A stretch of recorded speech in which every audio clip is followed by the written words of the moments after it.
दोस्तों, आज की कहानी है भाभी जी तुम मेरे बारे में सोचना जरा। दोस्तों, कहानी शुरू करने से पहले अगर आपने हमारे चैनल को सब्सक्राइब नहीं किया है तो सब्सक्राइब कर लीजिए ताकि आपके पास पहुंचे हर नया वीडियो। शक का कोई इलाज नहीं होता, ये कहावत मैंने कई बार सुनी थी पर महसूस आज की है। मैं हूँ उत्तरा, उम्र 26 साल, मायका दिल्ली, ससुराल मुंबई। मेरी शादी को 2 साल हुए हैं और अब मेरे बड़े भैया तुषार की शादी हुई। भाभी के आने की उमंग और खुशी प्रमाण पर थी। शादी के बाद कुछ दिन भाभी के साथ रहने का मौका मिला। मुझे महसूस हुआ कि मेरी मम्मी और वह दोनों ही काफी अलग हैं। ये दोनों आगे कैसे निभाएंगे, ये चिंता अभी से होने लगी थी मुझे। खैर, समय पर छोड़ दो, यही सोचकर मैं चुप रही। माँ के साथ मेरी अच्छी बनती थी। छोटी मोटी बातों के लिए भी मैं उनकी सलाह लेना पसंद करती थी। और फिर शादी के बाद तो अपनी माँ की ज्यादा परवाह हो जाती है ना हर लड़की को। जब मेरा बेटा हुआ तब भी मैं अपनी माँ से सलाह लेती थी। न्यू बॉर्न बेबी से पहली बार पाला बड़ा था ना तो थोड़ा डरती थी। माँ से बात करके सारी परेशानी भूल जाती थी और हर चीज मेरे लिए आसान हो जाती थी, चाहे वह पहली बार ही क्यों ना हो। इस वजह से हम लगभग रोज ही बात किया करते थे। वही दूसरी और भाभी मुझसे बात तो अच्छे से करती थी, लेकिन बात करते समय ऐसा लगता ही नहीं था कि वह मुझसे दिल से जुड़ना चाहती है। इसलिए उनसे बात कम ही हो पाती थी। घर की हर व्यवस्था पर भाभी का असर दिखने लगा था। रक्षाबंधन के लिए मैं मायके पहुंची तो देखा मेरे भैया भी थोड़ा औपचारिक व्यवहार कर रहे थे। मन बहुत खिन्न हो गया। मैंने सोचा चलो छोड़ो, शायद मेरा वहम होगा।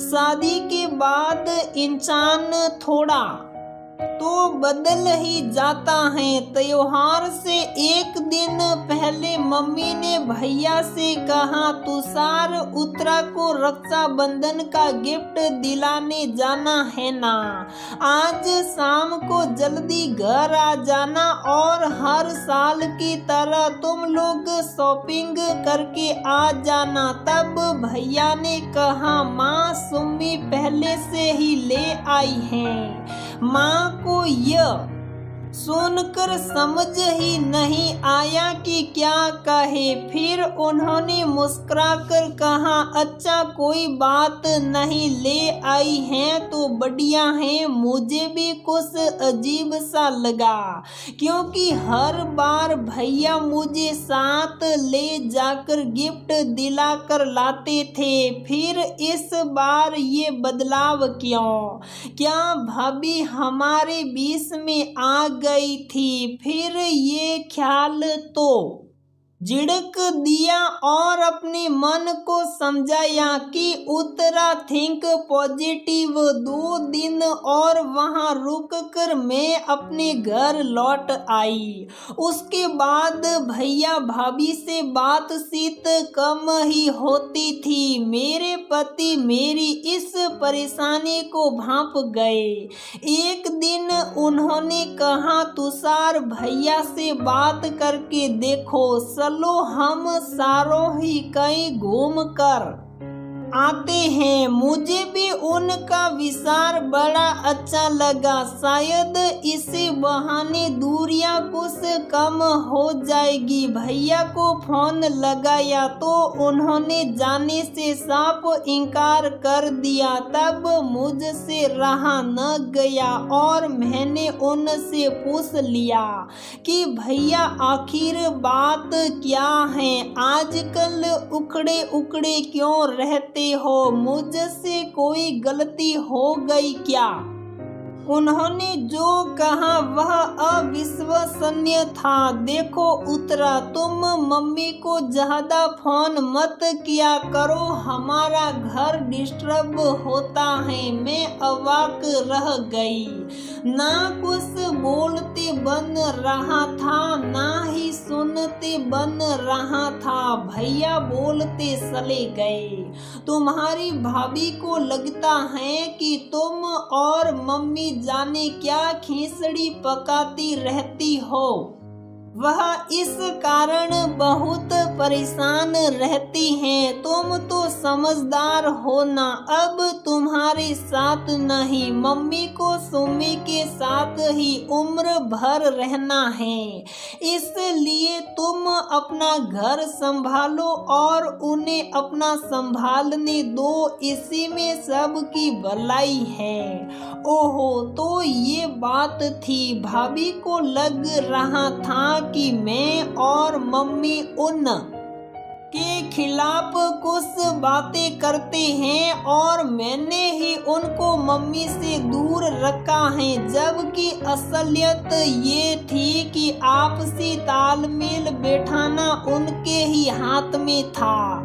कुछ दिन तो बहुत परेशान रही, सोचा कि मायके वालों से बात ही ना करूं, पर माँ बाप से बात किए बिना मेरे दिन ऐसे गुजर रहे थे जैसे जल बिन मछली। पापा को तो कुछ नहीं बताया, पर माँ से मैंने ये बात शेयर की। माँ ने कहा कि ये सिर्फ उसकी इनसिक्योरिटी है और कुछ नहीं, उपाय तो निकालना ही पड़ेगा। उन्होंने मुझे ये राय दी कि मैं भाभी से कहूँ कि आप एक बेटी की जगह रहकर सोचिए। मुझे भी उनकी बात ठीक लगी और मैंने अगले ही दिन भाभी को फोन लगाया। भाभी, आपने मुझे बहुत गलत समझ लिया है, मैंने ऐसा कुछ भी नहीं किया है जिसके कारण आपको परेशानी हो। मैं और माँ एक दूसरे के बहुत करीब थे, हैं और हमेशा रहेंगे। हर लड़की यही चाहती है कि उसकी माँ और भाभी हमेशा साथ रहे, खुश रहे। दूसरी बात, क्या आप भी किसी और के दिमाग की फालतू उलझन के कारण अपनी माँ से बात करना छोड़ देंगे जो आप मुझसे करवाना चाहती हैं? तीसरी बात, किसी के दिल में अपनी जगह बनाने के लिए दूसरों को हटाना ही एकमात्र विकल्प नहीं होता, सोचना जरा। तो दोस्तों, हमारी ये कहानी यहीं पर समाप्त होती है।